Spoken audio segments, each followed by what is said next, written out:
کیا سنت ادا کر رہے ہیں اور جماعت فرض نماز شروع ہو جائے تو کیا کریں؟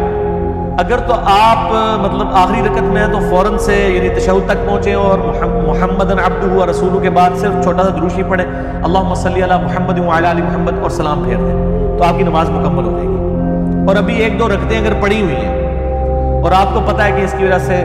آپ کا قیام مس ہو جائے گا، پہلی رکعت چھوٹ جائے گی، تو آپ نماز کو وہیں پہ توڑ دیں، چھوڑ دیں، اور پھر اس نماز کو دوبارہ لوٹا دیں، اس نفلی نماز کو۔ ظہر اور عشاء کی نماز کتنی ہے؟ ہم تو بریلویت کے وقت کی نمازیں پڑھ رہے ہیں، 4 سنتیں، 4 فرض، 2 سنتیں۔ میرے بھائی فرض نماز کی 17 رکھتے ہیں، اس میں میرا کلپ یوٹیوب کے اوپر رکھا ہوا ہے، وہ آپ دیکھ لیں۔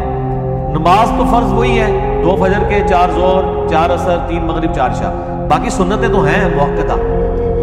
وہ اگر کوئی نہیں پڑھتا اس کو ہم گناہگار تو نہیں کہتے، لیکن ابو داؤد میں ایک حدیث ہے کہ جب کسی کے فرائض میں کمی نکلے گی تو نفلی عبادت یعنی سنتیں اس کے ایکویلنٹ تولی جائیں گی اور اللہ تعالیٰ اس کے فرض کی کمی پوری کر دے گا، اور وہ 12 رکھتے ہیں، 2 فجر سے پہلے، بخاری مسلم میں آئی ہیں، 2 فجر سے پہلے، 4 ظہر سے پہلے، 2 ظہر کے بعد، 2 مغرب کے بعد، 2 عشاء کے بعد، اور 3 وتر جو ہے اس کے علاوہ ہیں، وہ 5 بھی پڑھ سکتے ہیں، 3 بھی اور 1 وتر بھی، لیکن عمومی عمل صحیح بخاری میں 3 وتر کا ہے، مسئلہ نمبر 130 میرا ریکارڈڈ موجود ہے، وہ آپ دیکھ سکتے ہیں۔ فجر کی سنت اگر جماعت شروع ہو جائے تو کب پڑھیں؟ جب جماعت، تو بخاری مسلم میں حدیث ہے جب فرض کی اقامت ہو جائے تو کوئی نماز نہیں ہو سکتی، ٹھیک ہے؟ تو آپ سنتے پھر نہیں پڑھ سکتے، آپ فرض نماز ہونے کے فوراً بعد پڑھیں۔ وہ ترمذی میں روایت موجود ہے، ترمذی والی سند تو کمزور ہے، البتہ صحیح ابن خزیمہ میں اور صحیح ابن حبان کے اندر موجود ہے کہ نبی علیہ السلام ایک دفعہ فجر کی نماز پڑھ کے نکلے تو ایک بندہ نماز پڑھ رہا تھا، آپ اس کے پاس کھڑے ہو، جب سلام پڑھ کے پھیر کے فارغ ہوا، آپ نے پوچھا یہ کیا پڑھا تم نے؟ کوئی کل سے جو ہے وہ فجر کی 4 رکعتیں پڑھنا شروع کر دے گا۔ اس نے کہا رسول اللہ میں نے فرض نہیں پڑھے، میری فجر سے پہلے جو 2 رکعتیں رہ گئی تھی نوافل سنت موقتہ میں وہ پڑھ رہا ہوں، تو آپ سب نے خاموشی اختیار کر لی، اسے کہتے ہیں حدیث تقریری، یعنی آپ کے سامنے ایک عمل ہوا، آپ سب نے خاموشی اختیار کر لی۔ یہ حدیث آپ کو مشکات میں بھی جو ہے وہ پہلی جلد کے اندر مل جائے گی، اس کے نیچے شیخ زبیر صاحب نے تحقیم بھی کی ہوئی ہے کہ ترمذی والی روایت کمزور ہے، لیکن چونکہ اس کی صحیح سند ابن حبان اور ابن خزیمہ میں موجود ہے، لہٰذا اس کا متن بالکل ٹھیک ہے، فوراً بعد پڑھ لیں، اور اگر آپ سورج نکل کے پڑھنا چاہتے ہیں اس وقت بھی پڑھ لیں۔ لیکن یہ جو عوام میں مشہور ہے کہ جی اتنی دیر آپ مسجد میں بیٹھے رہیں گے، یہ تو فقہ حنفی میں بھی کہیں نہیں لکھا ہوا، یہ لوگوں نے مشہور کیا ہوا ہے۔ آپ گھر جا سکتے ہیں، اور اگر کوئی نہیں بھی پڑھتا، گناہگار کوئی نہیں، بعد میں پڑھ لیں، زور سے پہلے پڑھ لیں، زور کے بعد پڑھ لیں، 12 رکعتیں دن رات میں پوری کر لیں، ٹھیک ہوگا جی؟ اس میں کوئی ایسا ایشو نہیں ہے، آپ کو پریشانی والی کوئی بات نہیں ہے۔ باقی جو ہے وہ اس حوالے سے میرے کلپس چڑھے ہوئے ہیں، فجر کی سنت کے اوپر، اوابین کے اوپر، اشراق کے اوپر، چاشت کے اوپر، جمعے کی رکعتوں کے اوپر، آپ کچھ بھی لکھیں، سعد انجینئر محمد علی مرزا لکھ دیا کریں تو میرا کلپ الحمدللہ اس حوالے سے کھل جائے گا۔ ہاں جی، نماز عصر کے وقفے کے بعد جناب یوگا کی شرعی حیثیت کیا ہے؟ یہ کوئی شرعی چیز نہیں ہے جی، یہ ویسے ورزش کی ایک فارم ہے۔ اگر یہ واقعتاً کسی مذہب کی ایکٹیویٹی ہے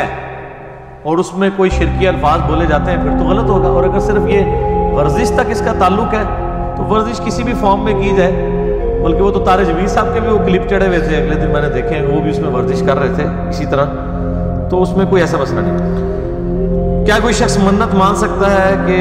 اگر اللہ نے مجھے بیٹا دیا تو میں اسے حافظ قرآن بناؤں گا، یہ جائز ہے؟ بالکل منت مان سکتا ہے، اور بعد میں اس کو احساس ہوا کہ یہ حافظ قرآن بنانا تو ایک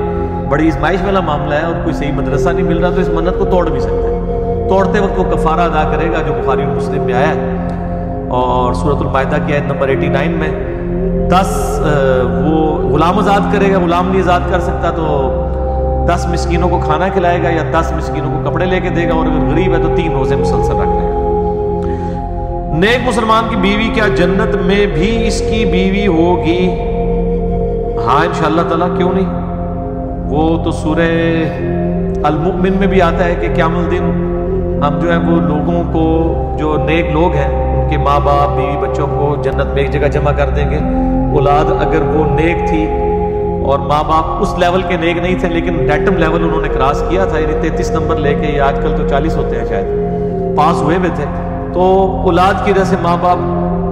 جو ہے کو بھی ان کے ساتھ کر دیا جائے گا۔ یہ سورۃ المومن کے اندر آتا ہے جسے سورہ غافر کہتے ہیں۔ تو جنت میں بھی یقیناً وہ بیوی ہوگی، اس میں کوئی شک نہیں ہے۔ اور اگر اس نے خاوند کے مرنے کے بعد کوئی اور نکاح کر لیا، پھر قیامت والے دن جنت میں پہنچنے کے بعد وہ اس کا ڈیسیژن ہوگا کہ وہ کس خاوند کے ساتھ رہنا چاہتی ہے۔ اتنی نیٹی گٹیز جو ہے ہمیں نہیں بتائی گئی ہیں، تو جتنا آیا وہ میں نے آپ کو بتا دیا۔ بوڑھی عورتیں سارا دن ٹی وی ڈرامہ دیکھتی رہتی ہیں، کیا سارا دن یا فارغ وقت میں انسان اپنے کام کر سکتا ہے، ایسے کام کر سکتا ہے؟ ڈرامہ تو سارا فراڈ اور جھوٹ کے اوپر مبنی ہے جی، بالکل اس سے تو بچنا چاہیے، کوئی ضرورت نہیں دیکھنے کی، اس سے تو فرسٹریشن ہی پھیلتی ہے۔